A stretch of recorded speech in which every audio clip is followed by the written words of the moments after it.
Voilà, bonjour les amis. On va démontrer cette égalité. On donne la fonction f. On va calculer la dérivée f' de f. On va étudier les variations de f. On va calculer les limites à l'infini. On va créer le tableau de variation et on va déterminer enfin les extrémums relatifs. Donc sans tarder, on va démontrer cette égalité. Donc pour ça, il suffit de développer le second membre. On a x plus 3 facteur x moins 2 égale à x carré moins 2x plus 3x moins 6 qui est égal à x au carré plus x moins 6. On est parti d'ici à ici, d'où on a bel et bien l'égalité. Deuxième question, on considère la fonction définie ici, calculer la dérivée f' de f. On a f' de x égale à, on a un tiers, la dérivée de x puissance 3, c'est 3x au carré, plus 1 demi, la dérivée de x au carré c'est 2x, la dérivée de moins 6x c'est moins 6, la dérivée de 1 c'est 0. C'est égal à, les 3 se simplifient, ça fait x au carré, les x se simplifient, les 2 se simplifient, ça va faire x moins 6. Et on a montré que c'est encore égal à quoi? X plus 3 facteur x moins 2. Voici les f' de x. On dit au petit b, étudier les variations de petit f. Pour étudier les variations de petit f, on va étudier le signe de f'. Et on va commencer par trouver les racines de f'. Donc f' de x égale à 0 équivaut à dire que x plus 3 facteur x moins 2 égale à 0. C'est qui équivaut à dire que x plus 3 égale à 0 ou x moins 2 égale à 0. Qui équivaut à quoi? X égale à moins 3 ou x égale à 2. Voici donc les racines de f' qu'on va placer dans le tableau de signes. Voilà. Donc pour étudier les variations de la fonction, on va étudier le signe de f' que voici. Il est un produit de deux polynômes du premier degré. Donc voici les racines, moins 3 et 2. Le premier polynôme, sa racine c'est moins 3. Son signe, c'est signe contraire de a avant la racine, c'est-à-dire moins, et signe de a après la racine, c'est-à-dire plus. Le deuxième polynôme, sa racine c'est 2. Signe contraire de a avant la racine, a est positif, donc on aura moins, moins. Signe de a après la racine, plus. F' c'est le produit de ces deux polynômes, donc son signe sera le produit des signes. On aura donc ici moins fois moins, plus fois moins, moins, plus fois plus, plus. Voici donc le signe de f'. Bon, on veut étudier les variations de f. On a le signe de f'.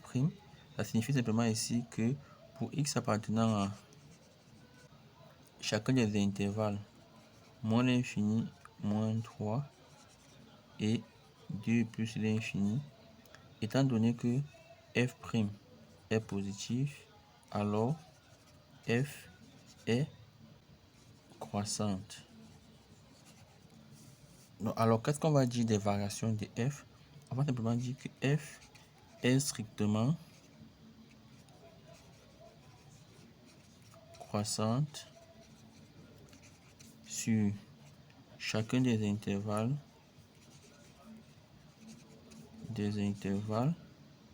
moins l'infini, moins 3 et 2 plus l'infini.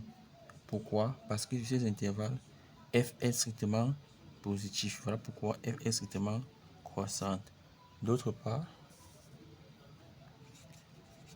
f est strictement décroissante sur moins 3, 2. Pourquoi? Parce que sur moins 3, 2, la dérivée est négative. Donc voici les variations de f. Maintenant, on demande les limites de f à l'infini.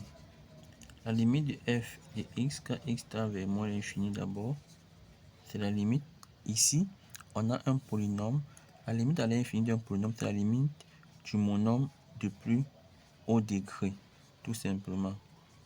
Et ceci est égal à moins l'infini. Pourquoi? Parce que on a une puissance impaire.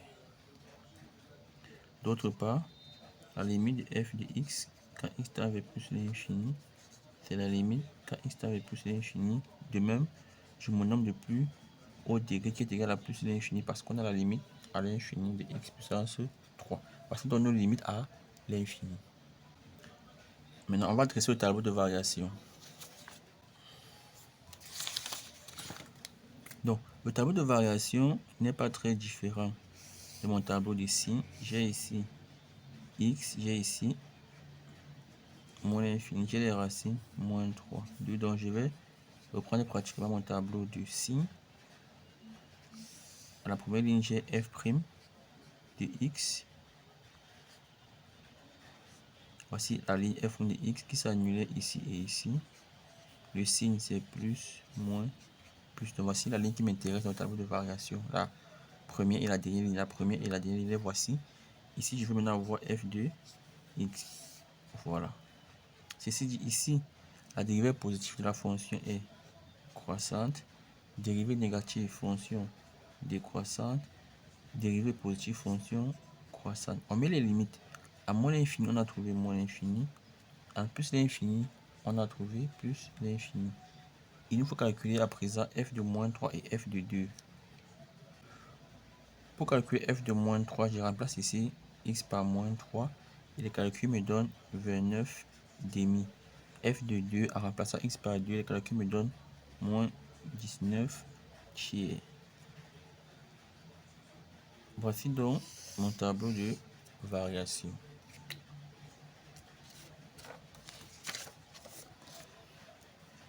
Enfin, on demande les extrémums relatifs. Donc, on a un extrémum relatif lorsque, ici, il y a le rond, la dérivée s'annule en changeant de signe. Donc, ici, la dérivée s'annule en changeant de signe. On part de plus à moins. Donc, on a un extrémum local ou relatif. De même, ici, la dérivée s'annule en changeant de signe. On part de moins à plus. On a un minimum local ou alors un minimum, un extrémum relatif.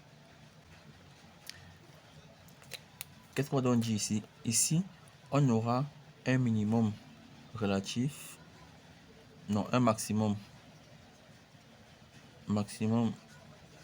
relatif en moins 3 égale à 29 demi. Et ici, on aura un minimum relatif au minimum local en 2 égale à moins 19 tiers.